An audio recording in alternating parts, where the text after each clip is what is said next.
फवाद चौधरी को जिस तरह लाया गया उसके ऊपर बड़ी तनकीद की गई, लेकिन फवाद चौधरी साहब खुद जिस तरह आए उसके ऊपर बड़ी तारीफ की गई।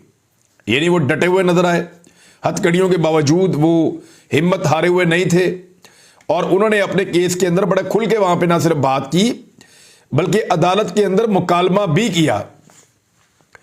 फवाद चौधरी ने कहा कि मेरी बातें गलत कोट की गई हैं, मुझ पर मुकदमा बनता ही नहीं। और फवाद चौधरी ने अदालत में बयान देते हुए कहा कि मुकदमे में बगावत की दफा भी लगाई गई है, मेरे खिलाफ तो मुकदमा बनता ही नहीं है, ऐसे तो जमहूरियत खत्म हो जाएगी, कोई तनकीद नहीं कर पाएगा। अगर इलेक्शन कमीशन पर तनकीद नहीं कर सकते तो मतलब किसी पर तनकीद नहीं कर सकते। मुद्दई वकील का मतलब है कि तनकीद करना बगावत है। मैं तकरीर कर ही नहीं रहा था, मैं मीडिया टॉक कर रहा था, मेरी बातें गलत कोट की गई हैं। उन्होंने कहा कि मैं तहरीक इंसाफ का तर्जुमान हूं, जो बात करूंगा वो मेरी पार्टी की पॉलिसी होती है।